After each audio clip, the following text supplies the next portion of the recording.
Olá, meu nome é Renata, eu trabalho na gerência de sangue, tecidos, células e órgãos da Agência Nacional de Vigilância Sanitária.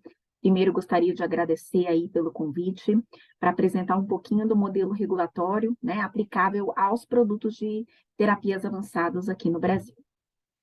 Em primeiro lugar, o que a Anvisa, né, faz, né? Então, a Agência Nacional de Vigilância Sanitária, ela é responsável aí pela implementação da regulamentação de diversas atividades da área aí da saúde, em especial a regulação aplicáveis aos medicamentos, serviços de saúde, cosméticos, saneantes, alimentos, agrotóxicos, e também essa área, né, que desenvolve o modelo regulatório aplicável a sangue, tecidos, células e órgãos, e agora, mais recentemente, aos produtos de terapias avançadas.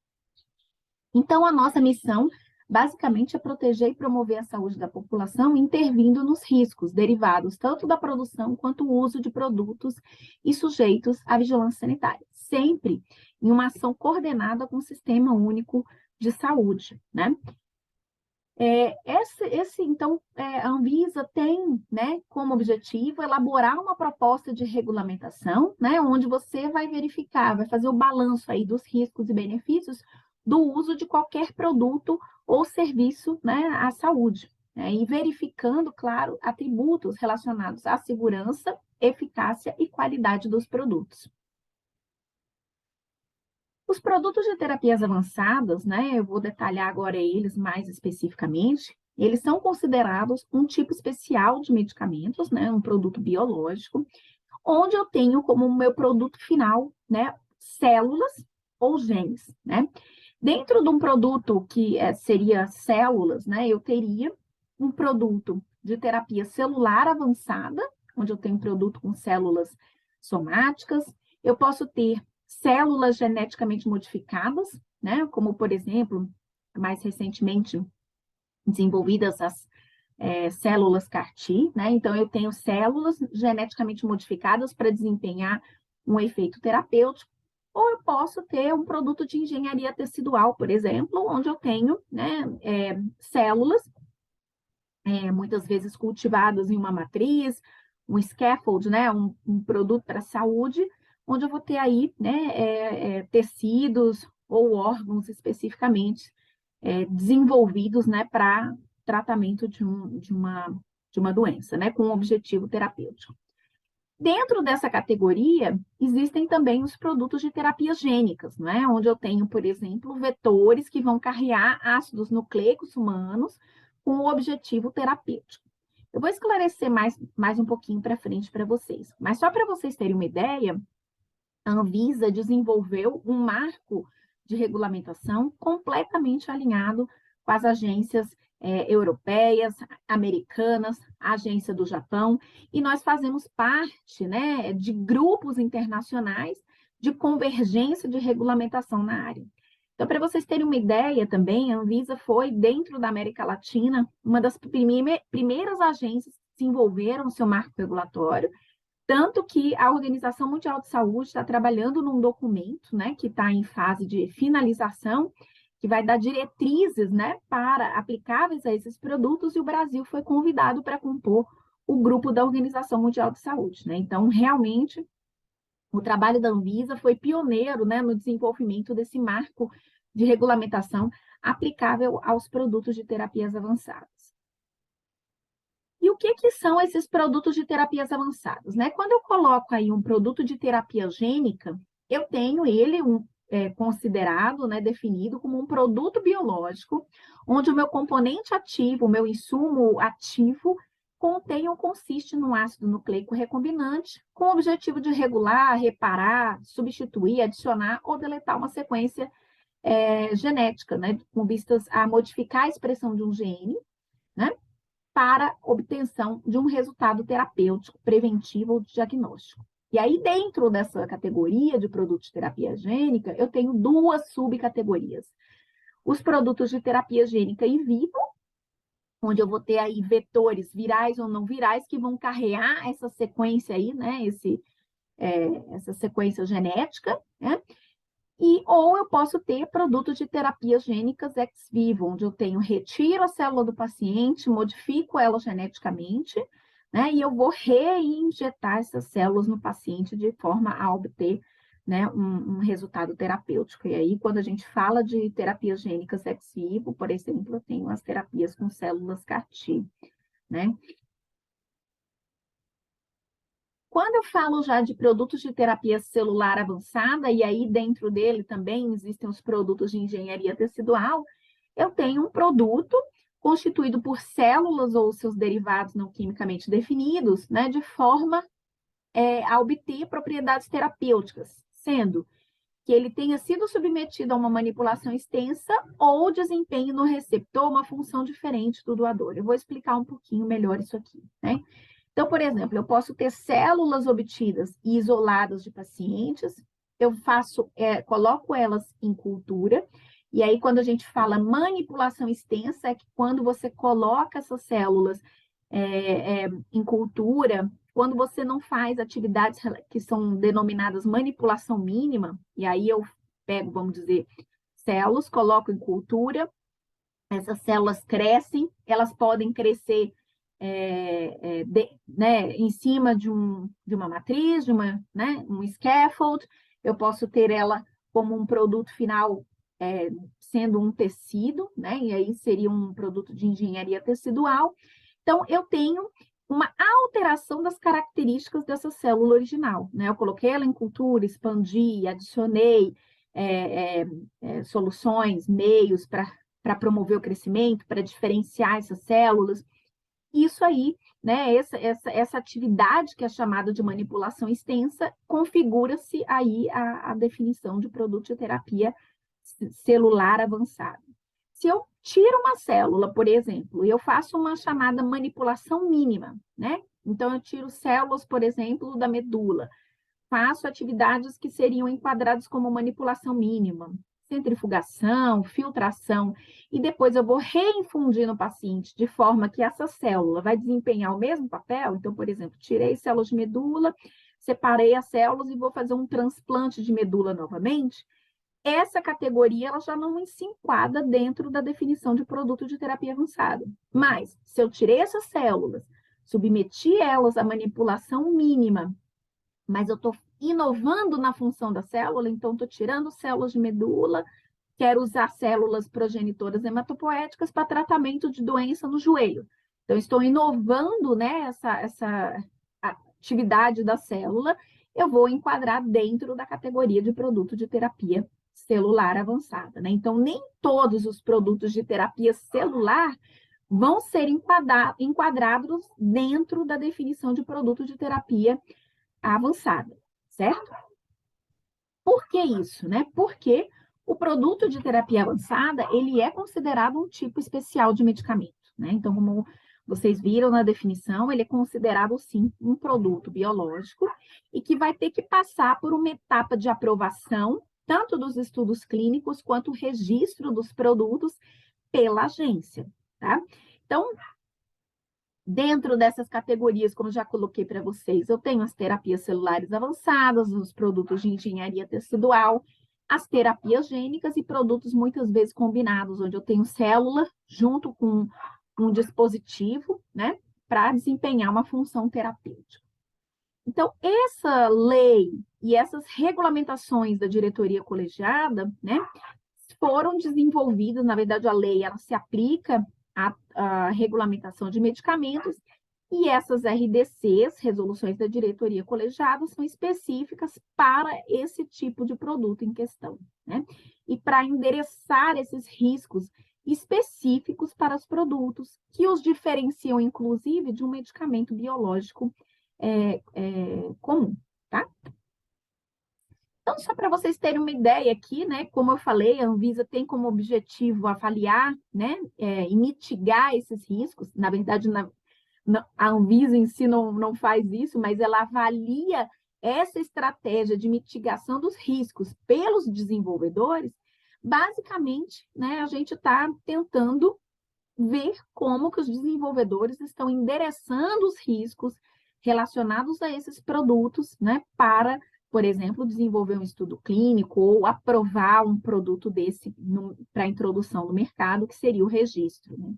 Então, quando eu falo, por exemplo, de terapias gênicas, né, eu tenho uma série de riscos inerentes aos produtos, como, por exemplo, mutagênese insercional, excreção do produto em secreções, a distribuição desse produto para órgãos não alvo, né? Então, muitas vezes ele vai endereçar para um órgão, mas ele vai atingir outros órgãos.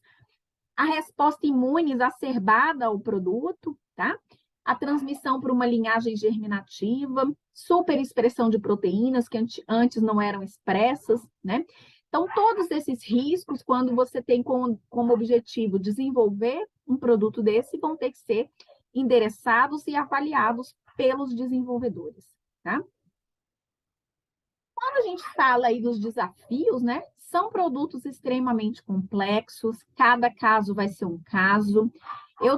São produtos usados muitas vezes no tratamento de doenças raras, sem alternativas terapêuticas, né? Eu tenho ausência de compêndios, por exemplo, para ensaios de controle de qualidade. Então, como realmente uma tecnologia extremamente inovadora, né? Eu não tenho referências, muitas vezes, farmacopeias específicas para um determinado tipo de ensaio. Eu tenho produtos com uma dose única, uma posologia muito específica. Posso ter produtos autólogos do próprio paciente, onde eu tenho lotes extremamente limitados, né? Com uma meia-vida curta. Então, quando a gente pensa, né, de que um lote muitas vezes vai ser um paciente, né, a gente imagina todas as especificidades que, por exemplo, inclusive as células do próprio paciente vão variar, né? Então, o meu material de partida, utilizado para a fabricação daquele produto, muitas vezes, ele vai variar, né? Porque eu estou colhendo um produto que é específico do paciente, tá? Toda uma documentação e controle de acordo com uma abordagem de risco, são produtos de altíssimo custo agregado, com riscos desconhecidos e principalmente com a necessidade de realização de ensaios de acompanhamento e monitoramento da segurança e da eficácia a longo prazo, né? Quando a gente fala, por exemplo, de produtos de terapia gênica, muitas vezes são produtos de uma única infusão e que você vai ter aí que fazer um monitoramento tanto da eficácia quanto da segurança em longo prazo para esses produtos, né? Então, às vezes o produto é registrado, mas ainda assim ele vai passar por uma etapa de monitoramento ativo, de estudos, né, de vida real que vão ser feitos, né, para avaliar essa manutenção dessa eficácia, né, e da segurança do produto em longo prazo. Bom, aqui só para vocês terem uma ideia, né, dentro de uma etapa aí de pesquisa e desenvolvimento até um registro sanitário, existe um longo caminho a ser percorrido. E eu quero apontar para vocês aonde que a Anvisa atua, né, dentro dessas etapas, tá? Então, eu tenho lá as atividades de pesquisa e desenvolvimento, a realização dos estudos não clínicos para confirmação, né, de uma segurança desse produto e uma potencial eficácia. Esses estudos, né, devem ser conduzidos preferencialmente de acordo com as boas práticas laboratoriais. E aí, quando eu quero passar, então, para a etapa, né, de uso, estudos clínicos, uso, né, de pesquisa em seres humanos, existe a necessidade, né, a partir do desenvolvimento da nossa regulamentação, da avaliação prévia e aprovação dos estudos clínicos com esses produtos de terapias avançadas, tá? Então, além do sistema CEP-CONEP, que já é responsável por aprovar esses ensaios clínicos com os produtos de terapias avançadas, a Anvisa, né, considerando este ser um produto biológico, necessita de aprovar todos os estudos clínicos que vão ser conduzidos com essa categoria terapêutica de produtos de terapias avançadas. E aí, quando eu falo de estudos clínicos, eu vou falar de cumprimento de boas práticas clínicas, né, para conduzir o estudo, registros, rastreabilidade, que são fundamentais, né, para assegurar que os estudos clínicos sejam conduzidos adequadamente para demonstrar aí a eficácia e a segurança desse produto, tá? A partir do desenvolvimento desses estudos clínicos, eu vou falar de boas práticas, né? Então, o desenvolvimento tem que ocorrer de acordo com as boas práticas de fabricação.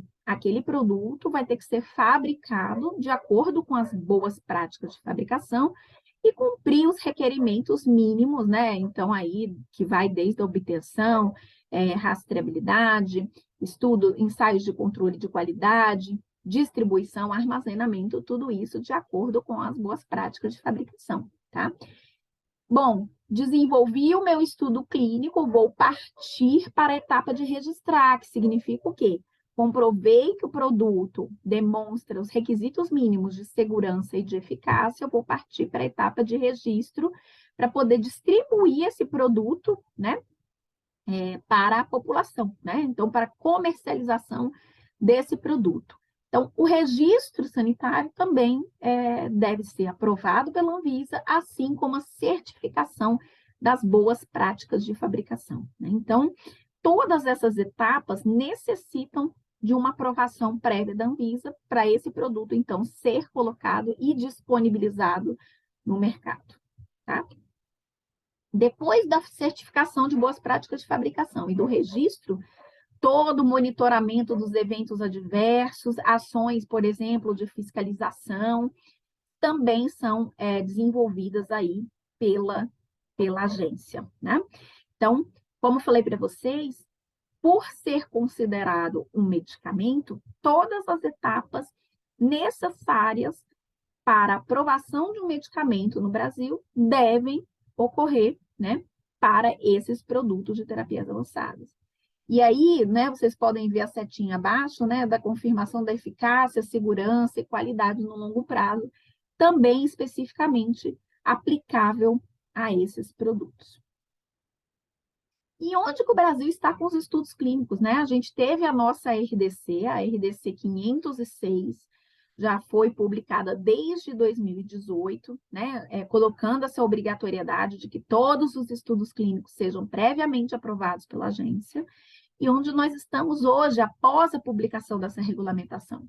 Nós já temos 35 produtos aprovados em ensaios clínicos intervencionais, sendo que 27 deles são categorizados com produtos de terapia gênica e outros 6 produtos de terapia celular avançada, tá? E aí, vocês podem ver, né, a quantidade aí de produtos de terapia gênica, né, é muito maior do que de produtos de terapias avançadas, sendo que, né, desses total de 35 estudos, eu tenho estudos internacionais, né, desenvolvidos, né, por companhias onde fazem, por exemplo, estudos de fase 3 ou fase 1 ou 2 internacionais, onde o Brasil faz parte aí recrutando, né, participantes e também estudos nacionais com esses produtos, mas quando eu falo nacionais, especificamente produto de terapia celular avançada, é o que realmente tem a maior participação dos desenvolvedores nacionais, tá? Então, vocês viram como realmente o Brasil tem despontado, né, nos estudos clínicos com esses produtos e também tem sido atrativo, né, para que as empresas internacionais conduzam estudos clínicos aqui no país. E como que nós estamos relacionados aos produtos aprovados, né, que já estão registrados no mercado? Hoje nós já temos 5 produtos registrados, basicamente produtos de terapia gênica, né, sendo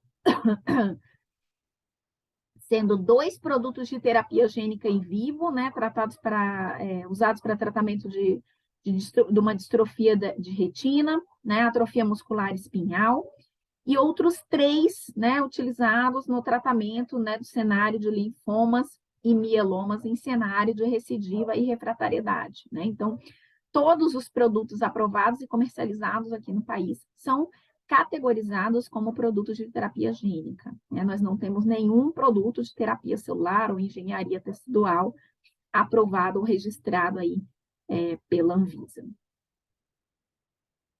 Então, como que nós estamos com relação ao cenário de pesquisa, né? Então, as principais indicações sempre são no tratamento de doenças raras ou hematológicas, que também são raras, né? Porque muitas vezes eu tenho linfomas, mielomas aí, como eu falei, em cenários de recidiva, refratariedade. Quando a gente fala de terapias gênicas em vivo, aí é uma série de doenças, como hemofilia A e B, síndrome de Hunter, doença de Fabry, gangliosidose, atrofia muscular espinhal, mucopolissacaridose, demência frontotemporal, né? E quando a gente fala aí de terapias geneticamente modificadas, eu tenho as células CAR-T, né? Usadas aí para leucemias e mielomas, tá? Basicamente, a nossa média de prazos, né? Porque sempre se, né, como se questiona, né? A Anvisa tem que fazer a avaliação dessas pesquisas e ela faz questionamentos, né? Exigências necessárias com relação ao desenvolvimento clínico, às questões relacionadas à fabricação do produto, como que estão os nossos prazos, em média, desde a submissão de um ensaio clínico até a aprovação, né, a gente tem um prazo aí, Anvisa, em média de 130 dias. Tá? E aí, como eu falei, cada caso vai ser um caso. Por quê? Porque muitas vezes eu posso ter dossiês de desenvolvimento clínico que vão ter poucos questionamentos, né? Então, assim, a liberação pode ser mais rápida, ou dossiês onde eu tenho uma série de questionamentos, em que eu tenho aí um tempo mais longo para fazer a aprovação desse estudo clínico aqui no país. Tá? Com relação ao registro, né, como eu falei, a gente já tem uma regulamentação, a RDC 505, né, de 2021. Ela cria aí, né, ela é dividida em módulos, né? Basicamente, eu tenho a necessidade aí, né, de ter, como eu falei para vocês, toda a questão da certificação das boas práticas de fabricação, modelos de bula, rotulagem, plano de gerenciamento de risco, né? Com essa estratégia do produto quando ele é colocado aí no mercado, ações de vigilância e monitoramento de eventos adversos, e todas as questões relacionadas ao desenvolvimento do estudo clínico e não clínico, e também a fabricação do produto, né? Então, basicamente, o registro ele é um compilado de informações de tudo que já foi desenvolvido do produto para que ele esteja pronto para ser colocado no mercado. Então, para isso tem que ter bula, tem que ter gerenciamento dos riscos, eu tenho que ter estruturas para fazer vigilância de eventos adversos, e essa documentação tem que ser organizada para ser encaminhada para a agência para que a gente aprove a introdução desse produto no mercado, tá? Quais são os desafios para a Anvisa, né? Então, como vocês viram, são produtos extremamente inovadores, a gente precisa claramente ter um conhecimento, muitas vezes eu tenho uma abordagem caso a caso, né, para cada tipo de produto, para cada condição. E os nossos desafios é que a gente tem que ter um corpo técnico qualificado para fazer essas avaliações, para saber verificar se esses riscos estão sendo avaliados e mitigados pelo desenvolvedor, né? Então, essa área também tem que trabalhar com a elaboração de guias, manuais, né, site com perguntas e respostas, né, tem que ter uma organização técnico-administrativa específica. Quando a gente fala de estudos clínicos, a gente tem que realizar inspeções para a condução de boas práticas clínicas, tem toda uma questão aí de filas. E a gente tem aí a nossa rede, né? Vocês vão ver um pouquinho aí ao lado, a Rede Nacional de Especialistas em Terapias Avançadas. Esse é um programa, né, que a gente tem, Anvisa com o Programa das Nações Unidas. Então, a gente tem especialistas do Brasil, são geralmente membros de universidades públicas, que nos ajudam, né, nessa avaliação de documentação que chega para a gente, que ajudam na elaboração desses guias específicos.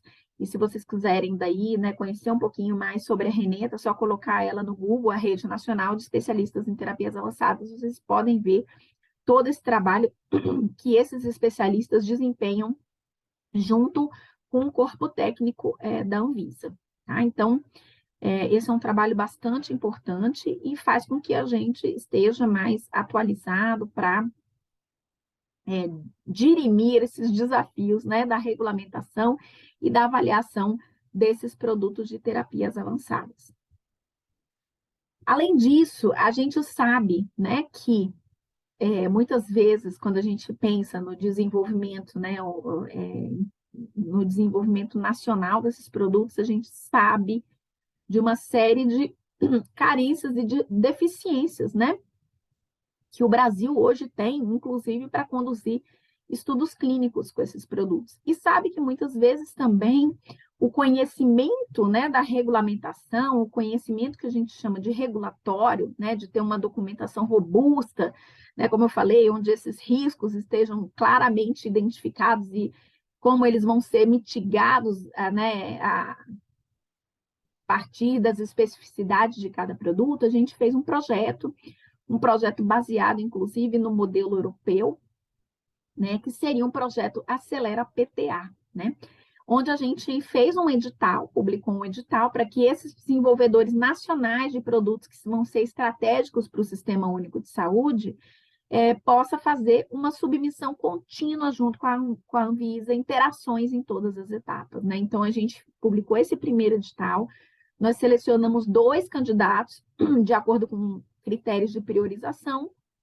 e o objetivo desse projeto é acompanhar o desenvolvimento do produto, desde o início, né? Então, esses 2 desenvolvedores têm interações contínuas com a Anvisa, no sentido de que eles apresentam como é que vai ser o desenvolvimento, né, pré-clínico e clínico do produto, e a gente já vai fazendo, na verdade, sugestões para que essa documentação seja robusta o suficiente e prepare aí, né, a condução de um bom estudo clínico para a comprovação da eficácia e da segurança desses produtos, né? Então, esse projeto é extremamente importante, foi eleito como uma prioridade dentro da nossa diretoria, e eu acho que ele vai dar aí bons frutos, né? Então, realmente, depois a gente tem perspectiva de ampliar essa seleção, né, para atender os desenvolvedores nacionais, que a gente sabe que muitas vezes é muito complexo, né, fazer toda uma série de interações e organizar essa documentação para a aprovação da Anvisa.